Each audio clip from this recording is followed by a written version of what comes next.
La tensión no cede en Ferguson, la pequeña ciudad de Missouri, Estados Unidos, donde el pasado 9 de agosto un joven negro que iba desarmado murió tiroteado por un policía blanco. En los días posteriores este hecho motivó el enfrentamiento entre jóvenes negros y la policía. Mientras los jóvenes lanzaron botellas y cócteles Molotov, los agentes usaron gases lacrimógenos y dispositivos acústicos que emiten sonidos dolorosos para dispersar a los manifestantes. Los jóvenes negros organizaron protestas pacíficas en Ferguson, Missouri, con carteles que decían "las manos arriba, no disparen, sin justicia no hay paz" y también "dejad de matarnos". Los manifestantes critican que el agente de la policía de Missouri, que mató al joven negro, está sumariado pero no detenido. Más allá de esta demanda, las protestas han colocado en el centro del debate en Estados Unidos las quejas entre la comunidad afroamericana que acusa de racismo a las fuerzas policiales.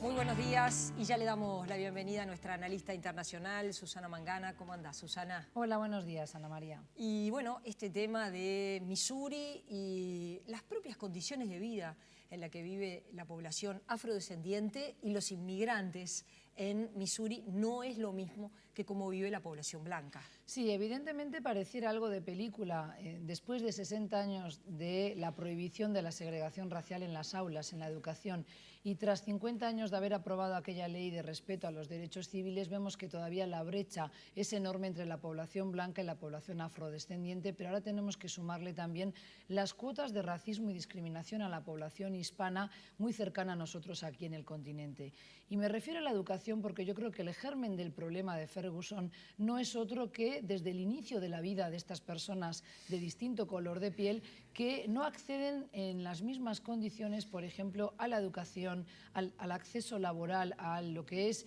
un puesto de trabajo bien remunerado y por tanto es una espiral de violencia que les afecta desde la niñez. Y es ahí donde yo creo que hay un gran debe en Estados Unidos, que por otra parte sigue siendo un país motor, locomotora de economías, pero además un país evidentemente muy desarrollado, una potencia militar, y que no es de recibo que en el siglo XXI ocurran este tipo de situaciones donde claramente hubo un abuso de parte de la policía y sobre todo hacia un ciudadano que estaba desarmado. Así sea un delito el que haya cometido, si robó o no robó, eso la investigación criminal luego nos dará la secuencia de los hechos, pero a mí me parece que es importante poner el foco en una palabra: el racismo, que todavía persiste no solo en la sociedad norteamericana, sino que también el capítulo de Ferguson nos debe llamar a la reflexión de que también vamos aquí en América Latina y en casa en Uruguay. Desde Washington, el presidente Barack Obama mandó al fiscal general al lugar de los hechos, dado que había mucha desconfianza por parte de la población de cómo estaban actuando las propias autoridades de Missouri. Bueno, hay desconfianza porque hay 53 efectivos policiales en la localidad de Ferguson, que dicho por todos es una localidad muy segregada. Hasta la década del 70 había una mayoría, si se quiere, blanca, o era mucho más pareja, digamos, el porcentaje era mucho más parejo, pero en estos momentos en la ciudad de Ferguson habitan mayoritariamente afrodescendientes, afroamericanos, como se denominan ellos a sí mismos, y no tienen evidentemente el nivel de remuneración que tiene la población blanca en otros estados. Missouri es un estado en el medio oeste, por tanto es un estado habitado prácticamente, mayoritariamente por afrodescendientes, pero insisto mucho en la palabra 53 policías blancos, 50 blancos y 3 policías de color, y este fiscal que ha sido enviado ahora por Obama, in extremis, dijéramos, es también una persona de color. Su padre era de Barbados. A mí lo que me parece que hay que destacar y extraer una lección de Ferguson, y es que debemos trabajar todas las sociedades por erradicar el mal del racismo. El racismo es ese sentimiento por el cual una persona, por razones biológicas reales o inventadas, fantasiosas, se cree superior a una persona de diferente etnia, de diferente color. Ya no hablamos de raza, antes hablaba de la raza amarilla, la raza negra, ese tipo de lenguaje ya ha quedado obsoleto, ya no se utiliza, pero sí hablamos de diferentes etnias. Pero esto también debe hacernos, como dije antes, pensar y reflexionar cómo estamos comportándonos en nuestra sociedad, donde los grados de intolerancia son elevadísimos. Por un lado, accedemos a mucha más información que antes, tendemos, gracias o como efecto de la globalización, a una homogeneización de todas las sociedades, no solo la latinoamericana, sino que hay, digamos, pasos en común de todas las sociedades a nivel global, a nivel mundial, pero por otra parte hay una resistencia, hay una resiliencia de la sociedad y del ser humano a no dejarse aculturizar por esa globalización. En cambio, lo que vemos es que hay una intolerancia en el deporte, la violencia, en el tráfico, por ejemplo, la violencia de género o doméstica, como se le llamaba antes, pero también el puro racismo, es decir, en base a prejuicios que son siempre negativos, contrario a lo que ocurre con un estereotipo, en base a una construcción, a un imaginario colectivo, emitimos juicios ya hacia una persona por pertenecer a un clan, a un grupo, por ejemplo, lesbianas, gays, pero también las minorías sexuales allá donde habiten, pero también hacia las personas migrantes, es decir, estamos plagados de una serie de estereotipos y prejuicios que nutren esa fantasía, ese colectivo y que después nos dan licencia para actuar de manera racista, con una superioridad que puede terminar, como en el caso de Ferguson, en violencia física y una agresión gratuita. Y yo creo que lo que están manifestando allí en Estados Unidos hoy es que están muy hartos de esa discriminación que empieza, insisto, en las aulas, porque, por ejemplo, tengo estudios de educación en Estados Unidos, informes que indican que en 1975, Ana María, las probabilidades de que un negro asistiera a la universidad, de que fuese universitario, lo digo así, un negro no afrodescendiente, para no andarnos con lenguaje más largo del debido, como dice el propio informe, eran del 11%. Hoy aumentó a 20% esa probabilidad. Ha habido una clara mejoría, pero no es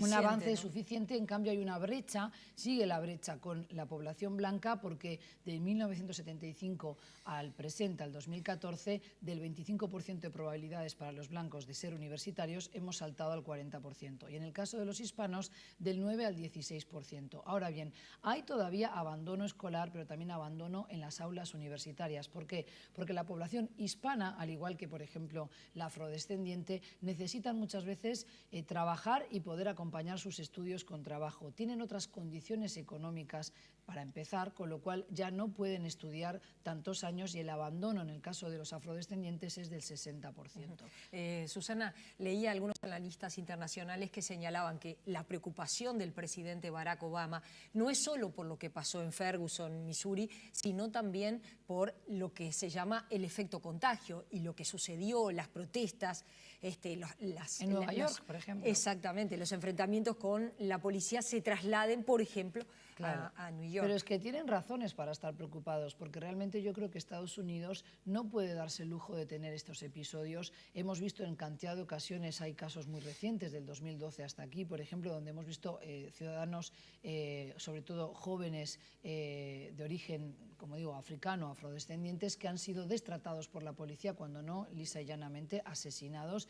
a veces con ensañamiento, como parece ser el caso de este joven Brown, que ahora falleció en Ferguson. A mí me parece que es interesante tomar buena nota de esto, porque no es un problema de ellos que no nos afecta a nosotros. Yo creo que todos tenemos nuestra cuota de racismo. Tú hablabas antes de los migrantes, sabemos cómo son tratados también en Estados Unidos. Está toda la problemática de los menores indocumentados que acceden ahora a Estados Unidos, pero que son trasladados a centros de detención, para empezar, con lo cual debemos estar preocupados, pero también de cómo recibimos al diferente, cómo tratamos al que es el otro en nuestra sociedad, por ejemplo, aquí en Uruguay. Yo estoy trabajando esta temática en el aula y recién ahí los jóvenes se dan cuenta de la carencia de conocimientos, de la diferencia entre un prejuicio, un estereotipo, y uno, si busca los mapas de los estereotipos a nivel mundial, es increíble cómo otras sociedades nos ven. Por ejemplo, hay mapas en inglés que directamente, donde figura el mapita de Uruguay, dicen ¿dónde queda eso? ¿O qué es eso? No tienen ni siquiera un prejuicio hacia nosotros, lo cual podría ser positivo, pero también denota hay un gran desconocimiento absoluto. Exactamente.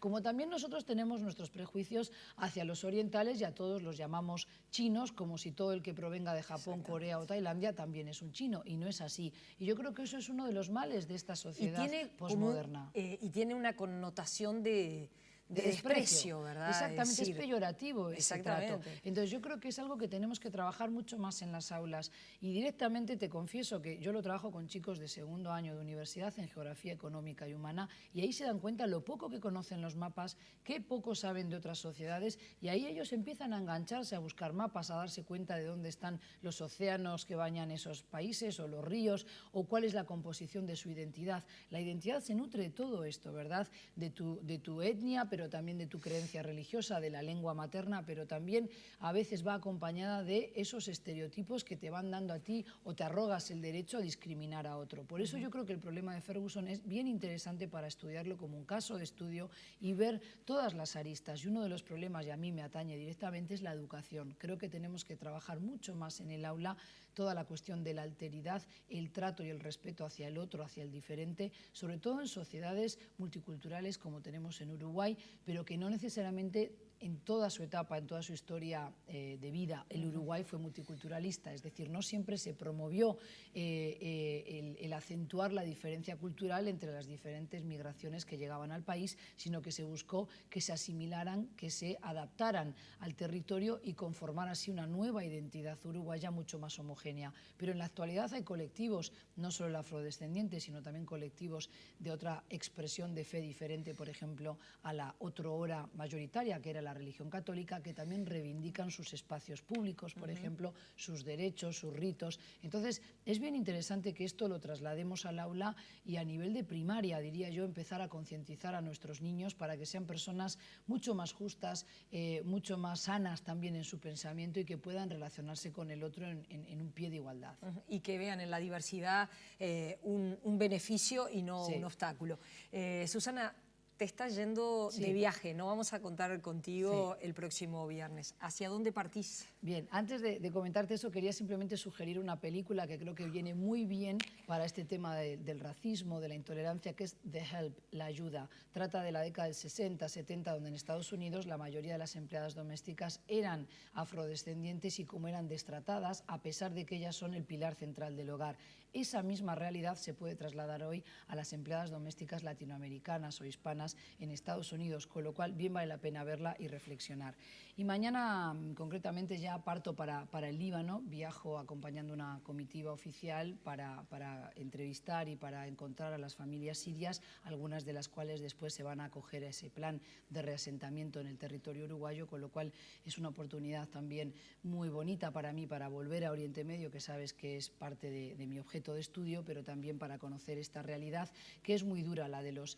refugiados sirios en el Líbano, que ya alcanza la cifra de 1,5 millones y aproximadamente 120, como ya se ha dicho en varias ocasiones, vendrán hasta el Uruguay a residir aquí con nosotros. Quiere decir entonces que vas a estar recorriendo esa zona con la delegación uruguaya. En realidad vamos a Beirut y vamos a entrevistar allí a las familias en lo que es la delegación diplomática de Uruguay, la embajada en Beirut. ¿Y la situación allí en ese lugar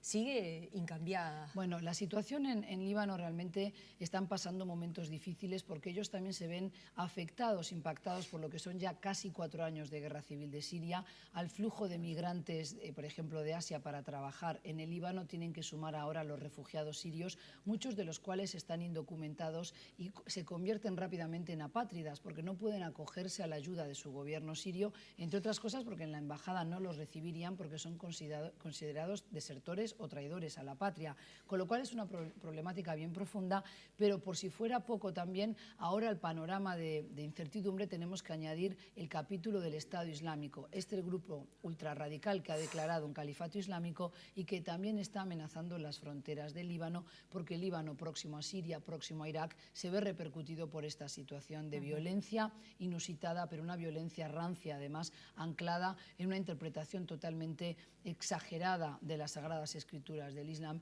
y que ahí tenemos los resultados, ¿verdad? El acoso, hostigamiento a las minorías, no solo yazidíes, sino también cristianos, pero también hacia los propios musulmanes que se rehúsan a incorporarse a filas del Estado Islámico o que no quieren acatar sus órdenes. Es impresionante lo que pasó y otra vez volvemos a Estados Unidos con el periodista estadounidense, ¿verdad? El propio presidente Barack Obama dijo, bueno, intentamos rescatarlo y no fue posible, estaba secuestrado desde 2012 y no es el único caso. No es el único, hay otros periodistas también retenidos en Siria, pero también por este Estado Islámico, y lo triste es que realmente si no hay una acción y no hay un consenso a nivel de una acción política que reúna las voces de las potencias regionales, de Turquía, de Irán, de Arabia Saudí, pero también de las potencias desarrolladas, no solo Estados Unidos, sino también otras que puedan comprometerse con el futuro inmediato de Oriente Medio, vamos a seguir teniendo una guerra en Siria sin cuartel, con lo que eso significa en cuanto a destrucción, pero también, sobre todo, la pérdida de vidas que son irreparables, pero también un Irak que ha sido fragmentado en tres, en el norte del Kurdistán iraquí, donde los kurdos ahora están combatiendo los peshmergas, el ejército kurdo, al Estado Islámico, están defendiendo sus fronteras, pero también las de Turquía, y están recibiendo armas de Estados Unidos. ¿Quién va a pedirle luego a los kurdos que depongan y entreguen las armas? Y eso es un riesgo también, no para nosotros, yo creo, aquí en Uruguay, pero sí para que Estados Unidos comprenda que lo que ocurrió en Libia, donde, por ejemplo, los opositores a Gaddafi recibieron armamento y luego nunca lo entregaron, y hoy tenemos una guerra de guerrillas en toda Libia, eso podría ocurrir también en Irak en muy poco tiempo. Con lo cual yo creo que debemos estar todos preocupados por la situación de Oriente Medio, no solo porque allí hay petróleo, gas natural, y eso repercute en el precio al alza, evidentemente de este recurso natural, sino porque está en juego la vida de personas inocentes, no todas periodistas, pero que evidentemente nos debemos preocupar por ese discurso rancio que no ha sido condenado con la eficacia, la contundencia necesaria por parte de países que también tendrían que cambiar sus planes educativos para mejorar ese discurso y que no se incite al odio en sus aulas, por ejemplo en Arabia Saudí, en Qatar, Emiratos Árabes Unidos. Susana, gracias, que tengas buen viaje. Gracias a ti. Nosotros los invitamos a seguir con más InfoTNU.